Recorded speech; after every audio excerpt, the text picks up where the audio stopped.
Happy Saturday. It's July 6th, 2024, and you are listening to Morning Meeting. I'm Ashley Baker in London. And I'm Michael Haney in New York City. Remember Queen Elizabeth's funeral, Michael? Liz Truss was running the country. Jacob Rees-Mogg was her much-discussed business secretary. And, well, times have changed. As of Thursday, all of them are unemployed, having lost their seats in the House of Commons. The UK elections led to a landslide victory for Britain's Labour Party. They took 412 seats and left the Conservatives with just 121. Rishi Sunak, back in Yorkshire, maybe Kensington, perhaps even at some point Santa Monica. Meanwhile, Sir Keir Starmer is in at number 10. In the United States, the Biden situation continues to unfurl, which will be a main topic of our conversation today. But we have lots of antidotes to the pressures and stresses of modern life here in Morning Meeting and in the new issue of Airmail. So, Michael, where shall we begin? Well, we've got a great episode today. First, Graydon Carter will join us with his perspective on what we might call the tale of two octogenarians, specifically Mick Jagger, who is 81 years old and on tour this summer and killing it,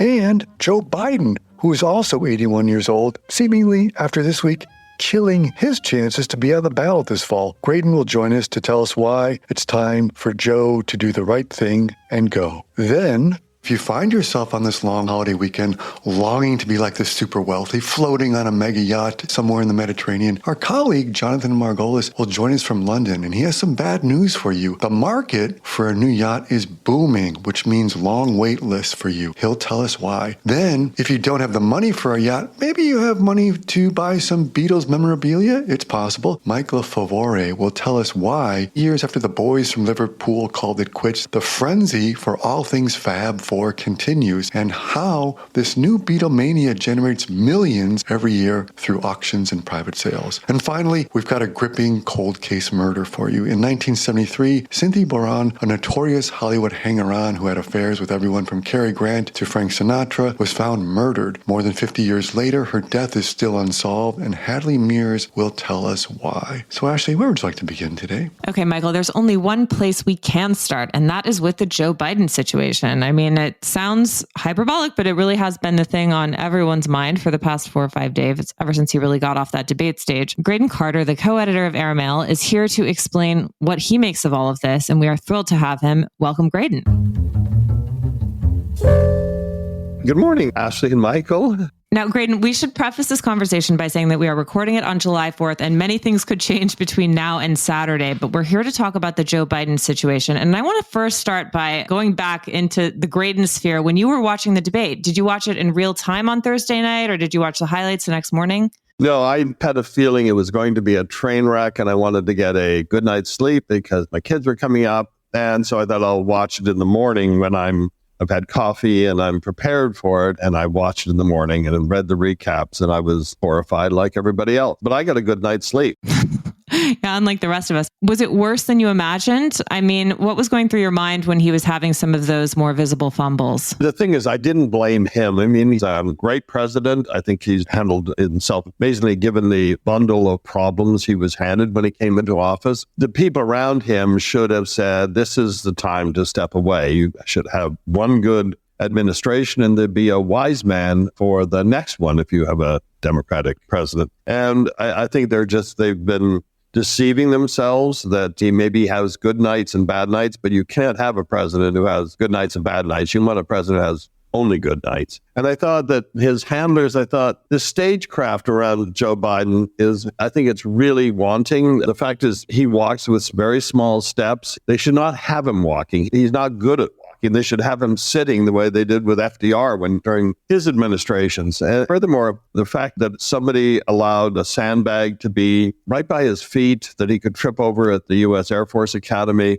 And it's just also, the fact is that they agreed to a 9 o'clock debate. It should have been, it shouldn't be 4:30 or anything like that, but it should be closer to like 7 o'clock when most 81-year-olds are still sort of crisp. And in the recent days, he's spoken about jet lag, and he has crisscrossed the Atlantic several times in the past month. But despite all that, Graydon, I mean, are presidents allowed to have days as bad as this? This is one of the fundamental questions here. When you saw Biden on the stage that night, what was your first thought? Does he need to step down? Is he going to get pushed out? What were you thinking at the time, and how has that evolved over the past few days? I have actually thought he should have stepped down. I've been thinking this for 6 months or so. I mean, you have 81-year-olds like people like Mick Jagger or Harrison Ford, And you've got old 81s like Joe Biden. I mean, there are people in their 60s with dementia. It doesn't play favorites. And he's overcome so many things. He's overcome political problems. He's overcome huge family tragedies. But you can't overcome age. I mean, you can mask it with plastic surgery and hair dye. He's what we call an old 81. And I think he's got the wisdom of a great man, but he doesn't have the enthusiasm or energy that you need in somebody running the most powerful country in the world. I mean, I don't think he has to get down and sort of be like Jack Palance and doing one-arm push-ups or anything like that, like Jack Palance did on the Oscars. There is an element of El Cid, Spanish general who died, but they sent him out into the armored up and stuck him on a horse and sent him out to battle. And I feel that Jill Biden and the Biden family and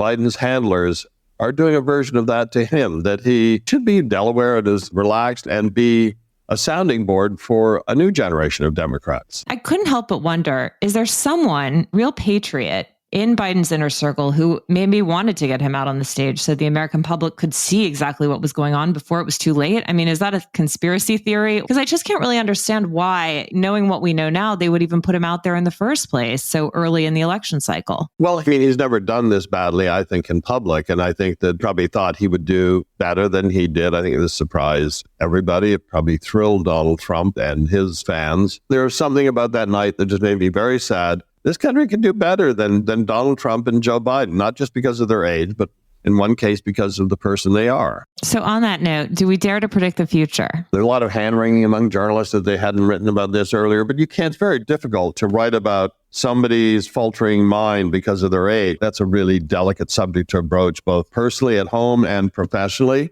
And I do think Bill Maher had something about an open convention and what a ratings bonanza that would be. And I tend to agree with that. There's a really strong Democratic bench, and they're all within that sweet spot, I think, of leadership between the age of 40 and about 63. You have maximum energy, enthusiasm, knowledge, and when you apply that knowledge, wisdom in that spot in various degrees. And the Democrats have a lot of people in that sweet spot who could take over. And I would love to see an open convention. I know it's an outlier thought. I do think it would bring attention to the strength of the Democratic Party. And it's not just all built around 81-year-old man who has trouble walking, and in the case of the debate, trouble speaking. What kind of position do you think Kamala Harris is in at the moment? Well, there's a school of thought that says he will step down in the next few weeks and she'd be President Kamala Harris. She's really impressive in person, but in her speaking roles, I have found that she speaks the way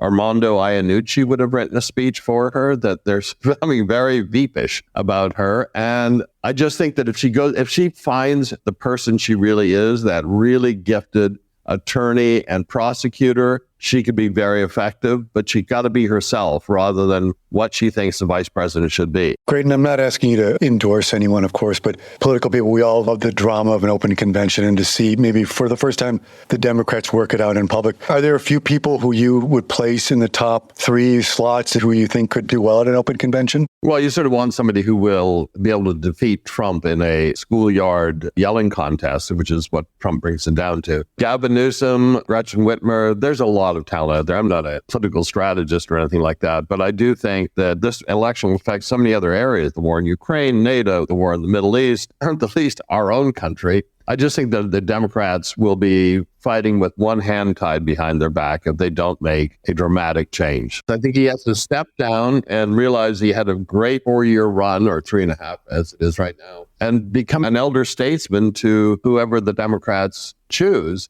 If he continues on, he'll go down with a tarnished end to his career the way Ruth Bader Ginsburg did by hanging on. You got to know when to go. You got to know when to take yourself out of the game. You do.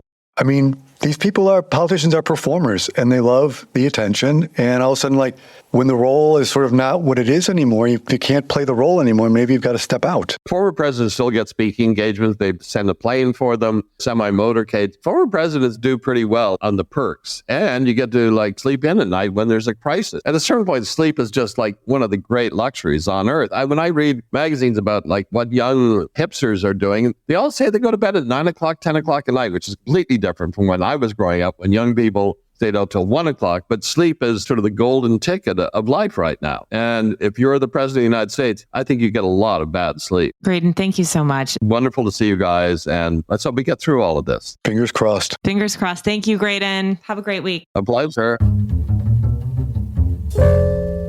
Okay, well, if you need to get away from all of this, maybe you need to take a page out of the super wealthy playbook and get a super yacht. As Jonathan Margolis reports, there has been a boom in the demand for these things. Is Jeff Bezos to blame? Maybe, but he's only part of the story. Jonathan Margolis, our tech columnist here at Airmail, who has spent 2 decades as a tech writer at the Financial Times, is here to talk about floating palaces because, 'tis the holiday. Welcome, Jonathan.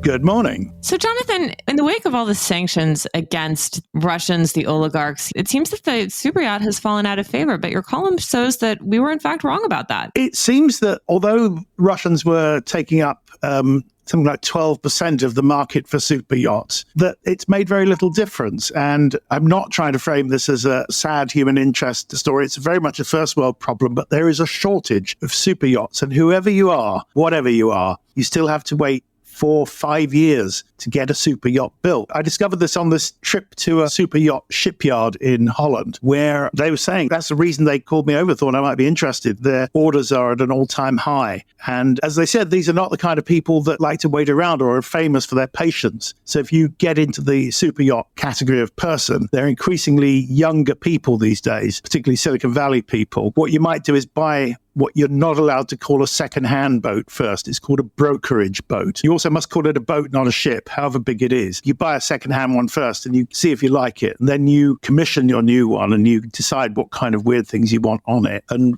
3, 4, 5 years later, it turns up. And then the other thing I discovered is that the super rich change their super yachts almost as often as they change their underwear. So they're always for sale. Typically, the turnaround is 2 years, occasionally 3 years. It's a very weird world that I was fascinated to discover more about, really. But Jonathan, yachts don't necessarily hold their value, right? Like, I suppose this particular cohort's not very price sensitive, but is this the kind of thing that it's just throwing money in the ocean, so to speak? It is throwing money in the ocean to such an extent you can't believe it, because once you've bought your $100 million, $200 million, $300 million boat, not a ship, you have to calculate for between 5 and 10% of the boat's value per year to maintain it. Now, it doesn't mean if you have $1 million boat, you're going to spend $100,000 on it a year. But it does mean if you have a $100 million boat, then it will be in the region of 10 million, because you've got to think about harbor fees and staff and insurance, and just seems like, I don't know how they've got the time to think about this stuff. Jonathan, one of the details I love that you reveal in your reporting is the global quote-unquote fleet of super yachts amounts to some 5,500 boats, right? Which is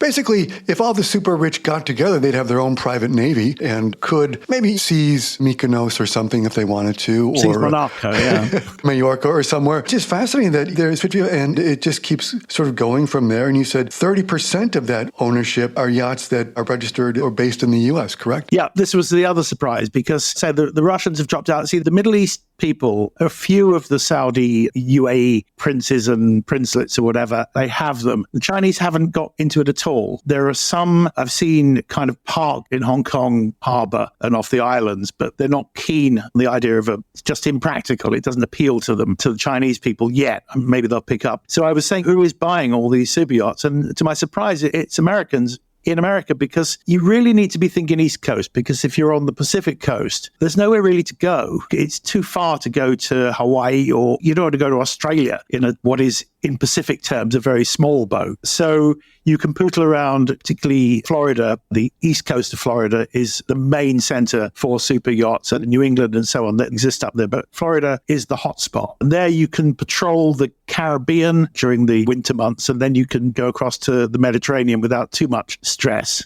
Certainly you won't have any stress. Your staff will have some stress, but you'll encounter some pretty heavy seas, and a lot of these boats have to be stabilized. And of course, you want your wine cellar to be stabilized, because you don't want your better bottles being shook up too much. Let's talk about the wine cellars and things like that, because I think the other thing, as you reveal in your reporting, is, of course, it's like if you've got $50, $100 million, $100 million to spend on a boat, not a yacht, it's like designing a floating house, and you want to decorate it and sort of design it in your own way. So what are some more outrageous things that people are asking for when they're designing these boats? One of the things people quite like is the idea of having an olive grove. That's difficult because the roots are too big. So you can have trees in pots. You can have the loudest hi-fi in the world. Nothing about having a super yacht appeals to me, and I refuse to have one. I shan't be doing this. But the idea of having a very, very, very loud hi-fi and playing out to sea, that would appeal to me a lot. And one of the other things people like to have, stabilized pool tables. You can play even if the sea's a little bumpy. I'm not sure that would work or not. But the one thing, and this was, I think, the biggest shock in 40 years of being a reporter that I discovered, the one thing you can't have is an aquarium. The reason being, fish get seasick. Now, who knew that? Who knew that? One of the things I noticed in my own experience, sort of being close to some of these boats in the past couple of summers, is the other big thing. I was near one last summer. It had not one, but two helipads for helicopters. One was a sort of standard size helicopter. The other one seemed to be a smaller one. So it's not enough you have a tender to bring you ashore. You now need a helicopter to bring you ashore. I think the problem is that a lot of this is it's come about because of COVID originally. And I think now it's exacerbated by the generally awful state of the world. It's people wanting to flee, having it's fight or flight. It's getting to a remote part of the world. And, I suppose if I had my super yacht and things were getting a bit hot on the political scene, wars and so on, I think you headed for New Zealand, quite a long way to go. But you might be able to see out apocalypse there, sail back when the apocalypse is over. Sail in tranquility. Have you ever been on one of these boats? I mean, you're a master of all technology. Yeah, that was the other rather unexpected thing about this visit we had to the boatyard in Holland. There was one very sleek-looking boat called Reliance that was bobbing around in their own private harbour, and it wasn't exactly luxury accommodation because it was looking out over a kind of a truck yard. And I discovered it had been there for a year because the owner was a Russian businessman, let's say, who lives in Italy, but they said they know him well and he's one of the good ones, but he was unfortunately sanctioned. So he couldn't pay for the boat and he couldn't take delivery of it. And so the boat was marooned in this kind of weird limbo for a year. And I said, could we possibly have a little look around? So they led us on and we had the run of the place. And it was quite fascinating because it was kind of like a sort of sarcophagus in a way, because everything was left as if it was something in which a pharaoh had been buried, except the pharaoh had never been on the boat in the first place. So they were everywhere. There were Bang & Olufsen sound systems, all in the plastic they came in, hadn't even been unwrapped, just kind of plonked down. There was very expensive and, I should say, vulgar furniture everywhere, mostly in plastic. There were several kitchens, galleys, I suppose you call them, all full of Miele appliances, unused, with the kind of the filmy bit still on everything. I tried to sort of pick it off because I love doing that. And this was a boat that was lived in limbo for over a year until a charter company picked it up. The problem being that if you buy a boat, even it's technically secondhand, although it's actually new, nobody's ever spent a night on it, you're buying somebody else's taste, which is highly unlikely to be anything like your taste. This was accordingly pretty flashy. The owner had a particular, or the buyer, he never became the owner, had a particular thing about marble. All the floors are marble, but he insisted that if there was a piece of marble abutting another piece of marble, the grain had to echo the other side. So it had to be a perfect symmetrical kind of a butterfly of grain. And this had caused the marble people all kinds of trouble. But your dream is having matching marble. The person who actually got the boat probably doesn't really give a lot of a care about matching marble, that somebody else paid for it. Well, if you want to know what's wrong with the world, Jonathan, you can just read your story. And it's a great example of rich people caring about all the wrong things. It's pretty much it. Thank you so much, Jonathan. No trouble. Cheers. Michael, this is where you and I disagree, but I'm just not a yacht person. It's all too triangle of sadness for me. You like boats. I've seen you on boats. I know you love boats. You do like being on the water. Let's just agree with that. I like paddleboarding. I like sailing. I like dinghies and I like canoes. That's where it ends. Okay, well, that's where it ends. We'll just move on from there. But if you do have money, a good place to probably spend it on is Beatles memorabilia. Again, I respectfully disagree, but I'm looking forward to be proven wrong on this one. Well, all you need is love and some loot. We've got a great story this week by Michael Favore looking at why so many people are buying the memorabilia from the Fab Four. And Mike is a New York-based writer who served as the founding editor of Men's Health magazine. And he's going to answer all our questions. Welcome, Mike.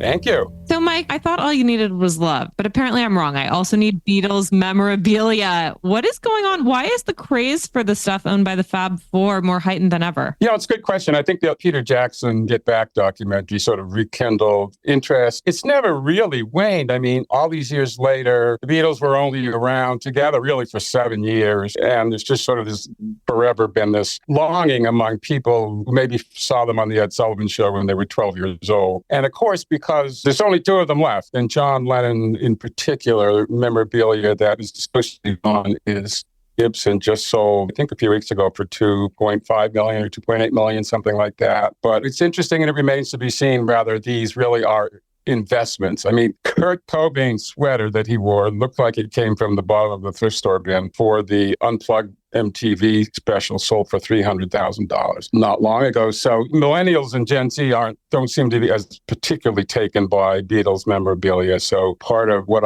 have been looking at, is this really a good investment, or is this something that you have a lot of money and you'd like to own a piece of Beatles history? Mike, who's making money from this? I mean, the two remaining Beatles are obviously pretty flushed with cash. Yeah, I would say both of them, but particularly, obviously, Paul is a billionaire.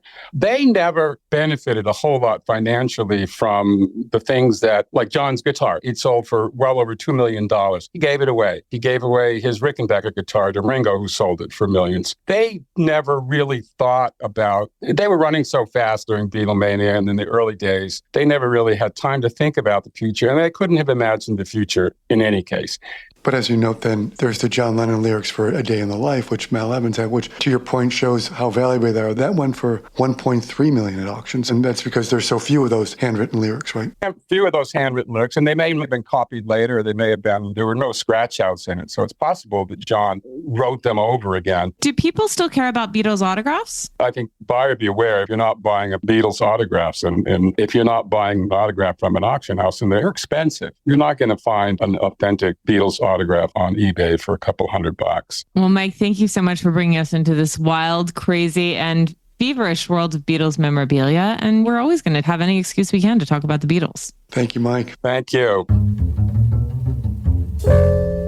Michael, as much as I love Mike's story, if I had my choice, I'd get some memorabilia from Yoko. I'm a fan. There was a great show about her life and times at the Tate recently. Really worth seeing. Okay. See, this is the great thing. There's enough for everyone. It's a day in the life. As always. So we are airmail after all, and we simply cannot let a single issue or episode go without a whiff of scandal. And Hadley Mears, a Los Angeles-based writer, is here to revisit the case of Cynthia Bourron, a Hollywood hanger-on who was found dead in 1973. Welcome, Hadley. Thanks so much for having me. So Cynthia Bourron was found dead all the way back in 1973, and she was one of those women who touched many famous lives. But who was she exactly? So Cynthia Bourron is a really fascinating character. I got really interested in her when I do a series called Old Hollywood Book Club, where I research different celebrity autobiographies and biographies. And when I was doing one on Cary Grant, I kept seeing this woman who had sued him for paternity, briefly mentioned, and then saying, and she was found dead in the trunk of her own car 3 years after his entanglement with her. And I just kept thinking, who is this woman? You know, why is she so dismissed kind of as this afterthought when this terrible thing happened to her? So as I started to really look into the life of Cynthia, she was a Hollywood kind of girl about town, jack of all trades, perhaps call girl, who really touched a lot of different segments of the entertainment population. And she got in a lot of trouble, and that ultimately led to her unsolved murder. So Hadley, despite her glamorous and glamorized life, her beginnings were fairly bourgeois. Where did she grow up? That's right. She grew up in Chicago to a very upwardly mobile family. She went to very good schools. She was very precocious and beautiful. Her daughter recalled that her grandmother would talk about how Cynthia loved movies, dreamed of being an actress, and she was set up for a very kind of upscale life. We know that in the 1950s, she goes to study in Paris, every kind of 1950s girl's dream.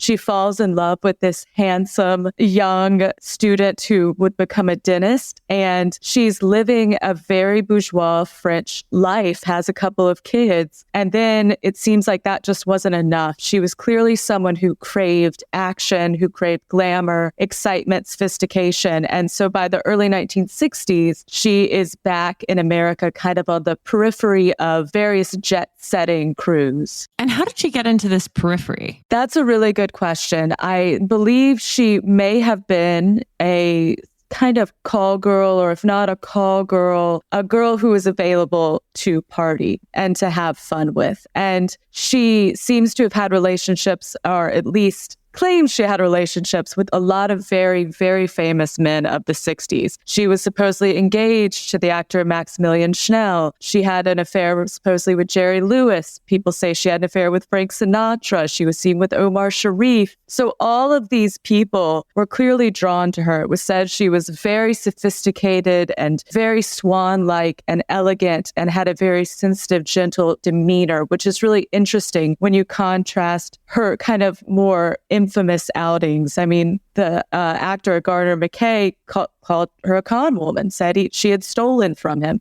There were rumors of underground connections, of mafia connections. And so it seems like she was really living a rough life, but with a very glamorous outward demeanor. Well, that's kind of reflected in one gentleman who played an outsized influencer in her life, Milos Milosevic, whom she met in 1964. Who was he? Milos, which was his stage name, is a fascinating character. He was a rough and tumble youth from the streets of Belgrade who hooked up basically and became the bodyguard and what a lot of people say was essentially the pimp for the great French film star Alain Delon. And of course, Alain Delon has many supposed underworld connections. And Milos and his other buddy kind of became the people who became the procurers essentially for Alain Delon. And he had a secret yearning to be an actor. And so when Delon comes to America to make a film, Milos follows and starts trying to also break into movies. And that is when at some point, I still can't figure out where, he meets up with Cynthia, and it is an explosive and very dangerous match. So what went wrong? I think what went wrong is they were two highly volatile people, and Milos was a very violent guy, as his future actions would show in spades. And there were rumors and assertions of domestic violence on his part. It's clear that Cynthia was a battered woman, but she agreed to marry him. She later claimed because he needed to stay in America, he was scared of getting deported. And many reported that she had also perhaps been paid to marry him. By who? I don't know. Maybe one of his mob associates, maybe by Delon. I'm not sure. And police were called several times. It was a really, really nasty relationship. And it got even worse when they started hanging out a lot with the former boy wonder of MGM, the infamous Mickey Rooney, and his wife, one of his many wives, Barbara Ann. And Milos and Barbara begin a torrid affair. At this point, Cynthia is already trying desperately to divorce Milos after he's attacked her. This affair all culminates in 1966 when Milos shoots Barbara Ann and then kills himself in a murder-suicide. And it becomes a huge story. And suddenly you find Cynthia, who was occasionally, very occasionally mentioned in society columns and gossip columns. All of a sudden, she is everywhere in 1966. And she's at all the hip clubs of the day. She's partying with everybody you can think of. She's at George Hamilton's house. She's at Dawn the Beachcomber. She's just everywhere. And it's really fascinating. She's kind of becomes this very minor celebrity purely by her association with this horrific crime. And is this around the time that she meets Cary Grant? She meets Cary Grant probably at the end of 1969 in Las Vegas. And her friend, Marilyn Hinton, who was a socialite and a very noted philanthropist who was the mother of a brood of child actors, including the child star Dabney Hinton, takes Cynthia under her wings. Cynthia comes to her with a sob story that she's been blacklisted by her supposed former lovers, Jerry Lewis and Frank Sinatra, for her incessant lying, claiming she was a part of the Bourbon royal family. And so Marilyn really takes her under her wing. She's really enraptured by this lovely, beautiful, ethereal girl who's so smart and educated. And she starts introducing her to all her very fancy friends. And one of those is Cary Grant. And Grant was going through a very difficult time at this time. He was in a very nasty divorce and custody battle, of course, with the actress Diane Cannon. And it seems that Cynthia was just the kind of girl that the self-made, self-invented Cary Grant really liked. He really loved women who presented as very sophisticated and chic. And Cynthia, if you look at her pictures, you certainly see she was that. So it seems they probably had a few days dalliance in Las Vegas, in a casino. And there were a lot of women like Cynthia and men around these casinos, right? Read any biography of Frank Sinatra. There were a lot of them there, and they were kind of used by famous men as arm candy or for sexual favors, and then also kind of despised and gossiped about and discouraged to actually be seen in public with anyone. But Hadley, then, of course, it seems days and nights in Las Vegas lead to a child, right? Well, according to Cynthia, her brief dalliance with Cary Grant did lead to her becoming pregnant. And rumors start in the early 1970s that she is pregnant with Cary Grant's child. And she is clearly making it known to gossip columnists and throughout Hollywood. And this is a big, big problem for Grant, because Grant, whatever his private life was, had done a very good job at staying out of scandals, of seeming to be a very gentlemanly, upstanding man. And it was an even bigger problem because he was about to accept an honorary Oscar, what he had always wanted. He had never gotten an Oscar before, and he was very, very hurt by that fact. And he was scared that Cynthia would come and break into the Oscar ceremony. I don't know how he thought she would do that and ruin things. And she was also really pushing all of Grant's buttons in terms of his love for children. And he really would have accepted this child if it was his own. And so he did pay for her maternity bills, which I think is an interesting tell that perhaps he did maybe, I mean, it could have been his child, I think, probably. And it becomes a big, big scandal. And in March, Cynthia gives birth to a daughter that she names Stephanie Grant. And she lists Cary Grant on the birth certificate. And it breaks into the news worldwide. And Grant is utterly embarrassed. And he decides he's going to bow out of the Oscar ceremony. And he calls Princess Grace, who is going to give him the Oscar award, and tells her not to come because he's terrified of, besmirching Grace's reputation with this scandal. And it's actually Howard Hughes and Oscar President Gregory Peck who convince him to come to the ceremony, even though this whole scandal with Cynthia and this new child is brewing. So they have the ceremony, and then let's get to what happens after the child is born. There's lawsuits. How does it resolve itself? So in May, it seems that Cynthia files basically a paternity suit against Grant, and he immediately countersues. And the judge decides, well, hey, we can solve this really easily. You, the child, and Grant need to take a blood test. And then I think very tellingly, Cynthia escapes to London with an infant Stephanie, and she refuses to take the blood test. She misses 3 blood tests in a row. Cary does submit his. And Grant all of a sudden seems much less worried about all this. And rumor has it is because he had actually, before Cynthia left, hired a private investigator to spy on the child and saw that the child looked nothing like Grant. And in fact, a twist to the story is that Stephanie identifies as biracial. So there's really no way. Grant was her daughter. We know that for a fact. And so the scandal really dies down. But this is what's so interesting to me about Cynthia and her motivations. I don't know if she was delusional and mentally ill. I don't know if she was doing drugs. I don't know if she was just a con woman or if she really believed this, but she keeps pressing the issue. She's in London. Cary's staying at the Dorchester in London, and she sends him a pair of Stephanie's woolen booties with a note that says, "You wouldn't want to be in my shoes."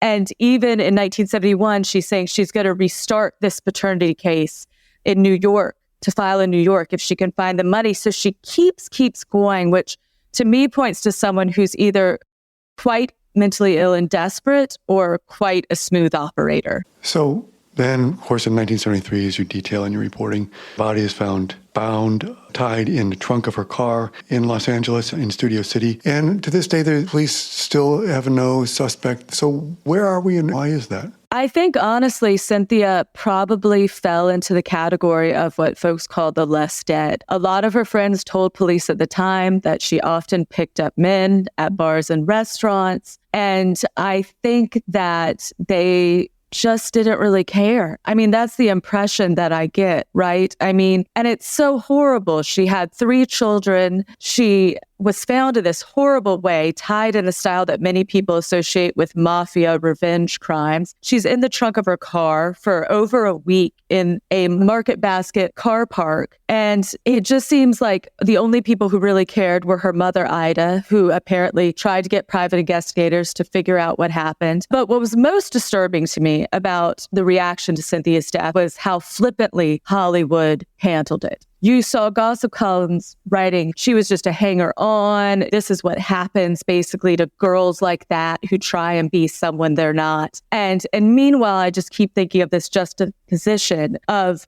at that Oscar ceremony 3 years earlier, Cary Grant is getting his honorary Oscar from Frank Sinatra, who she apparently also had some kind of something with. And these 2 men who had been in just as seedy and sordid situations as she had, especially Frank, are being lauded and celebrated across the world. And she's dead in a trunk for over a week and nobody cares. It really is about how this story to me is about Hollywood chews up people and spits them out and then makes fun of them after. Well, Hadley, thank you so much. It's an incredible story and such an important moment in Hollywood history that too many people have forgotten. I really appreciate you having me, and I hope they reopen the case. Thank you so much. There's only one place to discover a global snapshot of the current cultural scene. Airmail's Arts Intel Report. Our international research tool for what to do and where and when to do it is user-friendly, continuously updated, and meticulously curated. Arts Intel is handy at home, on the road, and when you're planning your next trip. It also includes indispensable lists of restaurants and hotels in key cities around the world, recommended by our well-traveled experts. Explore Arts Intel at airmail.news/arts-intel, and be sure to sign up for our Week in Culture newsletter, which is published every Wednesday afternoon at airmail.news/WIC. I'm Chris Garrett, an Airmail Deputy Editor, and I never leave home without it. Bon voyage. Again, Michael, I think you and I should start working on the casting for this immediately because it's so clearly a movie, perhaps even a miniseries. Oh, for sure. It would be a great limited series, right? Paging Ryan Murphy. Yeah, not Ryan Reynolds. No. Well, Michael, it is the holiday weekend. We are not going to be checking our Slack. Instead, we are going to be reading and watching television. So I know you've got something you can recommend. I do. And I'm thinking, like, it's summer. What do we love about summer? Going to the theater. It's been a while, but there's a great new movie in theaters right now. It's called The Bike Riders. Do you know about it, Ashley? I do not. Okay. It stars Tom Hardy, Jodie Comer, Michael Shannon, and Austin Butler. Great cast, among others. And it tells the story of the Vandals, which is a fictional Chicago area motorcycle club in the 60s. But what's great about this movie, among other things, is that the director, Jeff Nichols, based it on a book of photographs by the super influential photographer Danny Lyon. And Nichols takes it as his inspiration to create a movie that I think is just gorgeous, nostalgic, and a really poignant portrait of brotherhood at this period in the 60s, just before everything went sideways. And I know it's called The Bike Riders, but I just want to say this is not like a violent Hell's Angels thing. These guys are like, it's actually like back when it was a club, not a gang, quote unquote. Tom Hardy, magnificent as always, as is Jodie Comer, and Austin Butler, magnetic as ever. So I think it's great. It's in theaters now only, not streaming. You can only see it in theaters, and it's called The Bike Riders. And you, my dear, what do you have? Have we talked about The Gentleman yet? No. So I keep seeing it pop up in my queue. What should I know? What should I do? Well, once again, I mean, the Netflix algorithm knows us better than we know ourselves. This is a fantastic series that's on Netflix right now, and it's about an aristocratic young man named Eddie who inherits his family's estate and discovers, it's no spoiler alert to share this, that it's the home of an enormous empire of marijuana, and the farmers are not going anywhere. And this has been funding. These old English houses are rather expensive to maintain, and Eddie's father had found a rather clever way of keeping the lights on. So it stars Theo James as the protagonist, and it's really well done. It's a remake of the Guy Ritchie film from, I believe it was 2020. And so Guy is involved in this project as well. But it's just a really fun, interesting kind of romp through high society, and also sort of an inside look at what it takes to keep these stately homes flush with cash. So it's called The Gentleman, and it's on Netflix. Sounds like a perfect little summer viewing. Indeed. Very airmail, too. Well, we wish you all a wonderful long weekend. Thank you so much for joining us. Michael, will you please read us out?